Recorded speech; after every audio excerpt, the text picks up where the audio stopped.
দিল্লিতে আজকের ওয়েদারটা ঠিক এরকম ছিল, মানে এত সুন্দর ওয়েদার ভাবা যায়। বাট যতই সুন্দর ওয়েদার থাকুক আমাদের এইদিকে বৃষ্টি আর হচ্ছে না। তবুও আমি আজকে ভাবলাম কিছু একটা স্পেশাল বানানো যাক। So hello everyone, welcome to my daily vlog. Hope you guys all good and healthy. So আমি বানাচ্ছি বিরিয়ানি। এর জন্য আমি পেঁয়াজগুলো খুব ভালোভাবে স্লাইস করে নিলাম।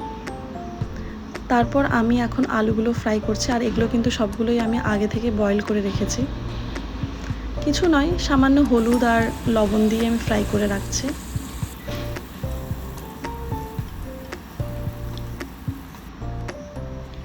তারপর আমি পেঁয়াজও ফ্রাই করে নিয়েছি, আর এটা আমি ফ্রাই করছি পেঁয়াজটা চিকেনের জন্যে। তো তেলের মধ্যে গোটা গরম মশলা আর শুকি মির্চ দিতে হবে। তো আমি গরম মশলা দিই না, কারণ অলরেডি একটা গরম মশলার পাউডার পড়বেই।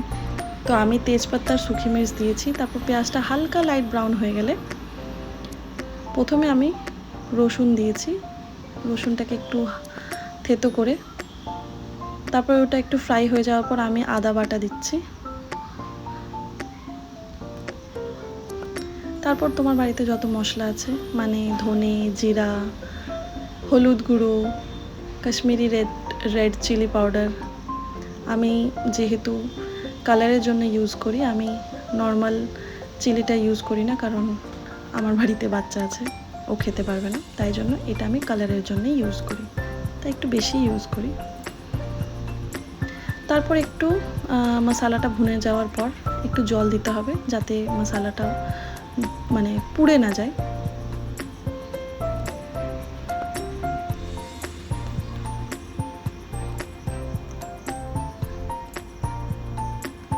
তারপর আবার ঢেকে দিতে হবে। তখন একটু একটু করে এরকমই তেল ভেসে আসবে। 2-4 বার এরকমভাবে মশলাটাকে ভুনে নেওয়ার পর আমি চিকেনগুলো দিয়ে দিয়েছিলাম। তারপর স্বাদ মতো লবণ দিয়ে দিতে হবে।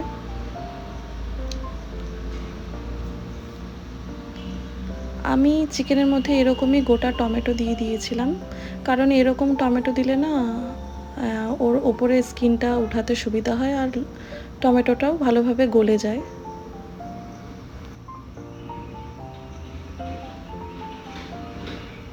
তারপর আমি দিলাম টক দই। এগুলো কিন্তু বাড়িতেই বানানো, মানে টক দইটা। তারপর ওইদিকে আমার চিকেনটা তৈরি হচ্ছে, আর আমি এইদিকে বসিয়ে দিলাম চালের জন্য জল, আর জলের মধ্যে আমি দিয়ে দিলাম গোটা গরম মশলা।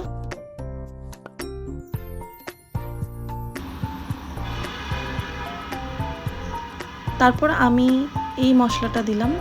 যেহেতু আমি কোনো চিকেন মশলা আর গরম মশলা ইউজ করি না, তাই জন্য আমি বাড়ির বানানো মশলাটা একটু বেশিই দিলাম। আমার কিন্তু চিকেন রেডি হয়ে গেছে। আমি বেশি এটাকে বয়েল করব না চিকেনটাকে, কারণ ও অলরেডি আবার দমে লাগবে বিরিয়ানি। তারপর শেষে আমি বিরিয়ানি মশলাটা দিয়ে দেব। এটা কিন্তু আমি আর মানে মেশাবো না চিকেনটার মধ্যে, এটা জাস্ট ওপরেই থাকবে এভাবে। তারপর এই জলের মধ্যে আমি ঘি দিয়েছি, লবণ দিয়েছি, আর গোটা গরম মশলা দিয়েছি।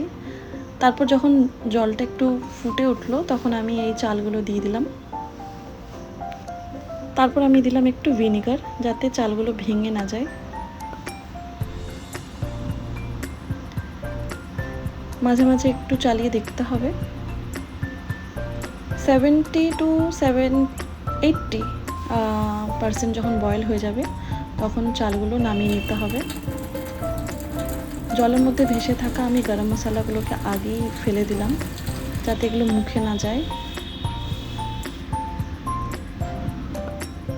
তারপর চালগুলোকে আমি ছেঁকে নিলাম।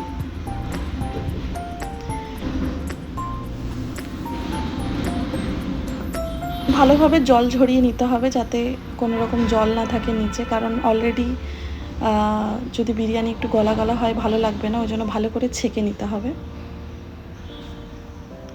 সো আমি বিরিয়ানি বানানোর জন্য একটা বড় পাতে আমি আগে ঘিটাকে ব্রাশ করে নিলাম। তারপর ওই বানানো চিকেনগুলো আমি ঢেলে দেবো, তার মধ্যেই গ্রেভি সমেত ঢেলে দেবো। এটা একটু হাটকে বানাচ্ছি আমি। এটা খুব তাড়াতাড়ি, এই পদ্ধতিতে খুব তাড়াতাড়ি হয়েও যায়, আর খেতে কিন্তু টেস্ট লাগে। সব থেকে বড় আমাদের এই যে পাতে মাঝে মাঝে লেগে যাওয়ার একটা চান্সেস থাকে যে নিচে একটু লেগে যাচ্ছে বিরিয়ানিটা, তো ওই রকম কোনোদিনও হবে না, লেগে যাবে না, উল্টা আরও ভালো লাগবে। আর এটা দিচ্ছি খোয়া, এটা বাড়িতেই বানানো। তার উপর আমি খোয়াটা দিয়ে দিলাম, আলুগুলো দিয়ে দিলাম, তারপর আমি এই চালগুলো দিচ্ছি, ভাতগুলো। আমি কিন্তু আর এক্সট্রাভাবে কোনো বিরিয়ানি মশলা ইউজ করিনি, কারণ আমি অলরেডি চিকেনে দিয়ে ফেলেছিলাম।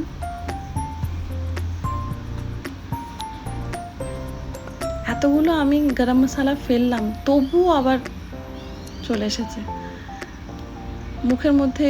এলাচ লবঙ্গ গেলে বিরিয়ানির সাথে একটু ভালো লাগে না। তো এগুলো দিচ্ছি আমি ওই ফ্রাইড করা অনিয়ন, আমি আগেই ভেজে রেখে দিয়েছিলাম। তো তারপর বিরিয়ানিতে আমি দিচ্ছি এখন ফুড কালার। এটা হচ্ছে মিঠা আতর 1 থেকে 2 ফোঁটাই দেওয়া উচিত, কারণ এটার প্রচণ্ড স্ট্রং স্মেল হয়।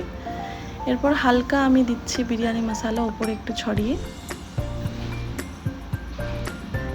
তারপর আমি দিচ্ছি এটা কেওড়া জল,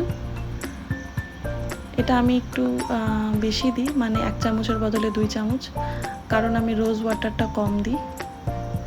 তারপর আমি দিচ্ছি লেমন জুস।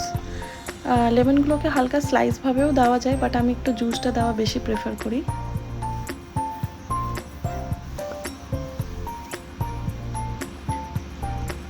অ্যাট লাস্ট আমি দুধ দিচ্ছি, 1 কাপ থেকে 1.5 কাপ দেওয়া যাবে।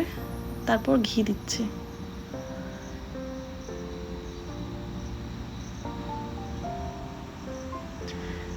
এই অ্যালুমিনিয়াম ফয়েলটা দিয়ে আমার যা সুবিধা হয়েছে, কারণ আগে আমি দিতাম আটা মাখো তারপর লাগাও, আর সব থেকে কষ্ট হচ্ছে যখন আটাটাকে মানে খোলো।